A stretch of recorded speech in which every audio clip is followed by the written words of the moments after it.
ನಮಸ್ಕಾರ. ದಾನಶ್ರೀ ಭಕ್ತಿ ಚಾನೆಲ್ಗೆ ಸ್ವಾಗತ. ದಯವಿಟ್ಟು ಲೈಕ್ ಮಾಡಿ, ಸಬ್ಸ್ಕ್ರೈಬ್ ಮಾಡಿ ಮತ್ತು ಬೆಲ್ ಐಕಾನ್ ಒತ್ತಿ ನಮ್ಮ ಚಾನೆಲ್ಗೆ ಬೆಂಬಲ ನೀಡಿ. ಶ್ರೀ ಗಣೇಶ ಎನ್ಮ ಶ್ರೀ ಸದ್ಗುರು ಸಾಯಿನಾಥ ಎನ್ಮ ಶ್ರೀ ಸಾಯಿ ಸಚ್ಚರಿತ್ರೆ 12ನೇ ಅಧ್ಯಾಯ. ಸಂತರ ಧ್ಯೇಯ. ಕಾಕಾ ಮಹಾಜನಿ, ಬಾವುಸಾಹೇಬ್ ಧುಮಾಳ್, ಶ್ರೀಮತಿ ನಿಮೋನ್ಕರ್, ನಾಶಿಕದ ಮೂಳೆ ಶಾಸ್ತ್ರಿ, ಡಾಕ್ಟರ್ ಒಬ್ಬರ ಕತೆ. ಬಾಬಾರವರು ಭಕ್ತರನ್ನು ಹೇಗೆ ಬರಮಾಡಿಕೊಂಡು ಅವರನ್ನು ಆಶೀರ್ವದಿಸುತ್ತಿದ್ದರು ಎಂಬುದನ್ನು ಈ ಅಧ್ಯಾಯದಲ್ಲಿ ನೋಡೋಣ. ಸಂತರ ಧ್ಯೇಯ. ದುಷ್ಟರನ್ನು ಶಿಕ್ಷಿಸಿ ಶಿಷ್ಟರನ್ನು ರಕ್ಷಿಸಲು ಸುಗುವೆ ಪರಮಾತ್ಮನು ಅನೇಕ ಅವತಾರಗಳನ್ನೆತ್ತುತ್ತಿದ್ದನೆಂಬುದು ಸರ್ವರಿಗೂ ತಿಳಿದ ಅಂಶ. ಆದರೆ ಸಂತರ ಧ್ಯೇಯವೇ ಬೇರೆ. ದುಷ್ಟರಾಗಲಿ ಒಳ್ಳೆಯರಾಗಲಿ ಎಲ್ಲರೂ ಅವರ ದೃಷ್ಟಿಯಲ್ಲಿ ಒಂದೇ. ಮೊದಲು ದುಷ್ಕರ್ಮಿಗಳಿಗೋಸ್ಕರ ವ್ಯಥೆಪಟ್ಟಿಕೊಂಡು ಅವರನ್ನು ಸಂತರು ಒಳ್ಳೆಯ ಹಾದಿಗೆ ತರಲು ಯತ್ನಿಸುತ್ತಾರೆ. ಭವಸಾಗರವನ್ನು ನಿರ್ಮೂಲನ ಮಾಡುವ ಅಗಸ್ತ್ಯರವರು ದೇವರು ಸಂತರಲ್ಲಿ ವಾಸಿಸುತ್ತಾನೆ. ಆದ್ದರಿಂದ ಸಂತರು ಪರಮಾತ್ಮನಿಂದ ಬೇರೆಯಲ್ಲ. ಇಂತಹ ಸಂತರ ಗುಂಪಿಗೆ ಸೇರಿದವರಲ್ಲಿ ಶ್ರೀ ಸಾಯಿಬಾಬಾ ಅಗ್ರಗಣ್ಯರು. ಅವರಲ್ಲಿ ದೈವಿಕತೆಯ ತೇಜಸ್ಸಿತ್ತು. ಸಮಸ್ತ ಜೀವರಾಶಿಗಳನ್ನು ಸಮದೃಷ್ಟಿಯಿಂದ ಕಾಣುತ್ತಿದ್ದರು. ಶತ್ರುಗಳಾಗಲಿ ಮಿತ್ರರಾಗಲಿ ಅವರ ದೃಷ್ಟಿಯಲ್ಲಿ ಒಂದೇ. ಅವರು ಭಕ್ತರಿಗೋಸ್ಕರ ತಮ್ಮ ಪುಣ್ಯದ ಗನಿಯನ್ನು ಬರಿದು ಮಾಡಿಕೊಂಡರು. ಬಾಬಾ ಅವರ ದರ್ಶನ ಯೋಗವಿದ್ದರೆ ಮಾತ್ರ ಅವರಲ್ಲಿಗೆ ಭಕ್ತರು ಹೋಗಬಹುದಾಗಿತ್ತು. ಅವರ ಯೋಗ ಬರದಿದ್ದರೆ, ಬಾಬಾರವರು ಅವರನ್ನು ಜ್ಞಾಪಿಸಿಕೊಳ್ಳದಿದ್ದರೆ ಅಥವಾ ಅವರ ಲೀಲೆಗಳು ಭಕ್ತರ ಕಿವಿಗಳನ್ನು ತಲುಪದೇ ಇದ್ದರೆ ಅಂಥವರು ಬಾಬಾರವನ್ನು ಕಾಣಬೇಕೆಂಬ ಚಿಂತೆಯನ್ನಾದರೂ ಹೇಗೆ ಮಾಡಬಹುದು? ಸಾಯಿಬಾಬಾರವರನ್ನು ಕಾಣಬೇಕೆಂದು ಅಭಿಲಾಷೆ ಇಟ್ಟುಕೊಂಡ ಅನೇಕರಿಗೆ ಅವರ ಮಹಾಸಮಾಧಿ ನಡೆಯುವ ತನಕವೂ ಅವರ ದರ್ಶನ ಪಡೆಯಲು ಅವಕಾಶ ದೊರೆಯಲೇ ಇಲ್ಲ.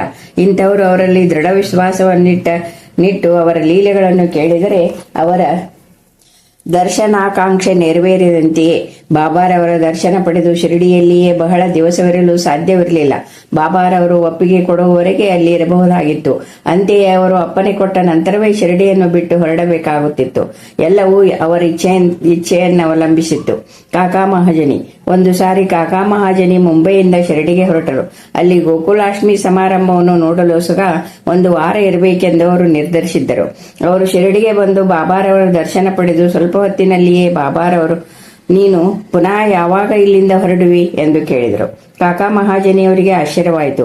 ಉತ್ತರ ಕೊಡಲೇಬೇಕಾಯಿತು. ನೀವು ಯಾವಾಗ ಅಪ್ಪಣೆ ಕೊಡುವಿರೋ ಆಗ ನಾನು ಹೊರಡಲು ಸಿದ್ಧ ಎಂದು ಉತ್ತರಿಸಿದರು. ಆಗ ಬಾಬಾರವರು ನಾಳೆಯೇ ಹೊರಡು ಎಂದರು. ಬಾಬಾರವರ ವಚನಗಳು ಶಾಸನಗಳಿದ್ದಂತೆ, ಅವುಗಳನ್ನು ಪಾಲಿಸಬೇಕಿತ್ತು. ಅವರು ಬಾಬಾರವರ ಆಜ್ಞೆಯಂತೆ ಮರುದಿನ ಹೊರಟರು. ಮುಂಬೈಯನ್ನು ತಲುಪಿ ಕಚೇರಿಗೆ ಹೋದಾಗ ಅವರ ಮಾಲೀಕನು ಅವರ ಬರವನ್ನೇ ಕಾಯುತ್ತಿದ್ದನೆಂದು ತಿಳಿದು ಬಂದಿತು. ಅಲ್ಲಿನ ಮ್ಯಾನೇಜರ್ಗೆ ಜ್ವರ ಬಂದಿದ್ದರಿಂದ ಕಾಕಾ ಮಹಾಜನಿಯವರ ಅಗತ್ಯವಿದ್ದಿತು. ಮಾಲೀಕನು ಈ ವಿಚಾರವಾಗಿ ಕಾಗದವನ್ನು ಕಾಕಾರವರಿಗೆ ಬರೆದಿದ್ದನು. ಅದು ಮರುದಿನ ಮುಂಬೈಗೆ ಮರಳಿ ಬಂದಿತು. ಬಾವು ಸಾಹೇಬ್ ಧುಮಾಳ್. ಒಮ್ಮೆ ನಾಶಿಕದ ವಕೀಲರಾದ ಬಾವು ಸಾಹೇಬ್ ಧುಮಾಳರು ಒಂದು ಮೊಕದ್ದಮೆಗಾಗಿ ನಿಘಾಡಕ್ಕೆ ಹೋಗುತ್ತಿದ್ದರು. ದಾರಿಯಲ್ಲಿ ಹಾಗೆಯೇ ಶಿರಡಿಗೆ ಬಂದು ಬಾಬಾರವರ ದರ್ಶನ ಪಡೆದು ಹೊರಡಲು ಸಿದ್ಧರಾದರು. ಬಾಬಾರವರು ಅಪ್ಪಣೆ ಕೊಡಲಿಲ್ಲ. ಶಿರಡಿಯಲ್ಲಿ ಒಂದು ವಾರ ತಂಗುವಂತೆ ಹೇಳಿದರು. ಅದೇ ಸಮಯದಲ್ಲಿ ನಿಘಾಡದ ನ್ಯಾಯಾಧೀಶರು ರೋಗ ಪೀಡಿತರಾಗಿ ಮಲಗಿದ್ದರಿಂದ ಮೊಕದ್ದಮೆಯನ್ನು ಒಂದು ವಾರ ಮುಂದೂಡಿದ್ದರು. ನಂತರ ಧುಮಾಳರಿಗೆ ಹೋಗಲು ಬಾಬಾ ಅನುಮತಿ ನೀಡಿದರು. ಆ ಮೊಕದ್ದಮೆ ಕೆಲವು ತಿಂಗಳ ಕಾಲ 3-4 ನ್ಯಾಯಾಧೀಶರಿಂದ ವಿಚಾರಿಸಲ್ಪಟ್ಟು ಧುಮಾಳ ಅವರು ಜಯಶೀಲರಾದರು. ಶ್ರೀಮತಿ ನಿಮೋನ್ಕರ್. ನಿಮೋನದ ವಾರಸದಾರರು ಮತ್ತು ಗೌರವ ನ್ಯಾಯಾಧೀಶರು ಆದ ಶ್ರೀ ನಾನಾ ಸಾಹೇಬ್ ನಿಮೋನ್ಕರ್ ಅವರು ತಮ್ಮ ಪತ್ನಿಯೊಡನೆ ಶಿರಡಿಯಲ್ಲಿ ತಂಗಿದ್ದರು. ಇವರಿಬ್ಬರು ದಿನದ ಬಹುಕಾಲವನ್ನು ಬಾಬಾರವರ ಸೇವೆಗೆ ಉಡುಪಾಗಿಟ್ಟು ಮಸೀದಿಯಲ್ಲಿಯೇ ಇರುತ್ತಿದ್ದರು. ಇದ್ದಕ್ಕಿದ್ದಂತೆಯೇ ಬೇಲಾಪುರದಲ್ಲಿದ್ದ ಅವರ ಮಗನು ಹಾಸಿಗೆ ಹಿಡಿದು ಮಲಗಿದ್ದುದರಿಂದ ಶ್ರೀಮತಿಯವರು ಕೂಡಲೇ ಬೇಲಾಪುರಕ್ಕೆ ಹೋಗಿ ತಮ್ಮ ಮಗನನ್ನು ನೋಡಿ ಅಲ್ಲಿ ಕೆಲವು ಕಾಲ ಇರಬೇಕೆಂದು ಮನಸ್ಸು ಮಾಡಿ ಹೊರಡಲನುವಾದರು. ಆದರೆ ಶ್ರೀಯುತ್ ನಿಮೋನ್ಕರ್ ಅವರು ಮಗನನ್ನು ನೋಡಿಕೊಂಡು ಮರುದಿನವೇ ಬರುವಂತೆ ಹೇಳಿದರು. ಶ್ರೀಮತಿಯವರಿಗೆ ಏನೂ ತೋಚದಂತಾಯಿತು. ಆಗ ಬಾಬಾರವರು ಅವರ ಸಹಾಯಕ್ಕೆ ಬಂದರು. ಬಾಬಾರವರು ವಾಡಾದ ಸಮೀಪದಲ್ಲಿ ನಾನಾ ಸಾಹೇಬ್ ಮತ್ತು ಕೆಲವರೊಡನೆ ಕಲಿತು ಮಾತನಾಡುತ್ತಿದ್ದರು. ಆಗ ಶ್ರೀಮತಿಯರು ಬಂದು ಅವರ ಪಾದಗಳಿಗೆ ಎರಗಿ ಹೊರಡಲು ಅನುಮತಿ ಬೇಡಿದರು. ಬಾಬಾರವರು ಕೂಡಲೇ ಹೊರಡು, ತೀರ್ವ ಹೊರಡು, ಗಾಬರಿ ಪಡಬೇಡ, ಬೇಲಾಪುರದಲ್ಲಿ 4 ದಿನ ನಿಂತು ಬಾ ಎಂದರು. ಬಾಬಾರವರ ಮಾತುಗಳು ಎಷ್ಟು ಸಮಯೋಚಿತ ಎಂಬುದನ್ನು ವಾಚಕರೇ ಊಹಿಸಬಹುದು. ನಾಶಿಕದ ಮೂಳೆ ಶಾಸ್ತ್ರಿ. ನಾಶಿಕದ ಪ್ರಸಿದ್ಧ ಅಗ್ನಿಹೋತ್ರಿಗಳು ಹೋರಾಟ ರತ್ನರೂ ಆದ ಶ್ರೀ ಮೂಳೆ ಶಾಸ್ತ್ರಿಗಳು ನಾಗ್ಪುರದ ಲಕ್ಷಾಧೀಶರಾದ ಬಾಪುಸಾಹೇಬ್ ಬೂಟಿಯವರನ್ನು ಭೇಟಿಯಾಗಲು ಶಿರಡಿಗೆ ಬಂದರು. ಅವರು ಭೇಟಿಯಾದ ನಂತರ ಎಲ್ಲರೂ ಬಾಬಾರವರ ದರ್ಶನವನ್ನು ಪಡೆಯಲು ಮಸೀದಿಗೆ ಬಂದರು. ಬಾಬಾರವರು ತಮ್ಮ ಸ್ವಂತ ಹಣದಿಂದ ಕೆಲವು ಮಾವಿನ ಹಣ್ಣುಗಳನ್ನು ತರಿಸಿ ಎಲ್ಲರಿಗೂ ಹಂಚಿದರು. ಹಾಗೆ ಹಂಚುವಾಗ ಅವರು ಹಣ್ಣುಗಳನ್ನು ಚೆನ್ನಾಗಿ ಹಿಚುಕಿ ಕೊಡುತ್ತಿದ್ದರು. ತೆಗೆದುಕೊಂಡವರು ಹಣ್ಣನ್ನು ಬಾಯಿಗಿಟ್ಟಾಗ ಎಲ್ಲ ತೆರಳು ಒಮ್ಮೆಲೆ ಬಾಯಿಗೆ ಹೋಗಿ ಗೊಟ್ಟ ಮತ್ತು ಶಿಪ್ಪೆ ಮಾತ್ರ ಕೈಯಲ್ಲಿ ಉಳಿಯುತ್ತಿತ್ತು. ನಂತರ ಬಾಳೆಹಣ್ಣನ್ನು ಸುಲಿದು ಎಲ್ಲರಿಗೂ ಹಂಚಿದರು. ಆಗ ಮೂಳೆ ಶಾಸ್ತ್ರಿಗಳು ಅಂದರೆ ಹಸ್ತ ಸಾಮುದ್ರಿಕರಾಗಿದ್ದುದರಿಂದ ಬಾಬಾರವರ ಹಸ್ತವನ್ನು ಪರೀಕ್ಷಿಸಲಪೇಕ್ಷಿಸಿ ಅವರನ್ನು ಕೇಳಿದರು. ಬಾಬಾರವರು ಅದನ್ನು ನಿರಾಕರಿಸಿ ಅವರಿಗೆ 4 ಬಾಳೆಹಣ್ಣುಗಳನ್ನು ಕೊಟ್ಟು ಕಳುಹಿಸಿದರು. ನಂತರ ಎಲ್ಲರೂ ತಮ್ಮ ತಮ್ಮ ಮನೆಗಳಿಗೆ ಹಿಂದಿರುಗಿದರು. ಮರುದಿನ ಮೂಳೆ ಶಾಸ್ತ್ರಿಗಳು ಸ್ನಾನ ಮಾಡಿ ಸಂಧ್ಯಾವಂದನೆ ಮಾಡುತ್ತಿದ್ದರು. ಬಾಬಾರವರು ಎಂದಿನಂತೆ ಅಂದೂಲ್ ಎಂಡಿಯ ಕಡೆಗೆ ಹೋಗುತ್ತಿದ್ದಾಗ ಸಮೀಪದಲ್ಲಿದ್ದವರೊಬ್ಬರಿಗೆ, ನನಗೆ ಸ್ವಲ್ಪ ಗೇರು ತಂದು ಕೊಡು, ಈ ದಿನ ಕಾವಿ ಬಟ್ಟೆ ಧರಿಸುವೆ ಎಂದರು. ಯಾರಿಗೂ ಇದರ ಅರ್ಥ ತಿಳಿಯಲೇ ಇಲ್ಲ. ಕೆಲವು ಸಮಯದ ನಂತರ ಬಾಬಾರವರು ಮಧ್ಯಾಹ್ನದ ಆರತಿ ಹೊತ್ತಿಗೆ ಮಸೀದಿಗೆ ಹಿಂದಿರುಗಿದರು. ಜೋಗವರು ಮೂಳೆ ಶಾಸ್ತ್ರಿಗಳನ್ನು ಆರತಿ ಹೊತ್ತಿಗೆ ಬರಲು ಸಾಧ್ಯವೇ ಎಂದು ಕೇಳಿದರು.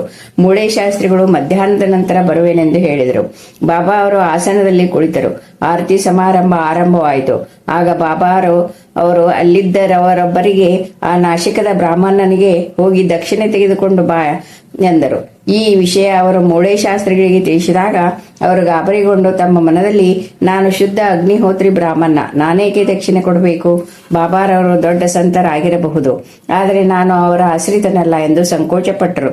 ತಕ್ಷಣದಲ್ಲಿ ಪುನಃ ಬಾಪು ಸಾಹೇಬರಂಥ ಲಕ್ಷಾಧೀಶರೇ ದಕ್ಷಿಣೆ ಕೊಡಲು ನಿರಾಕರಿಸುವುದಿಲ್ಲ.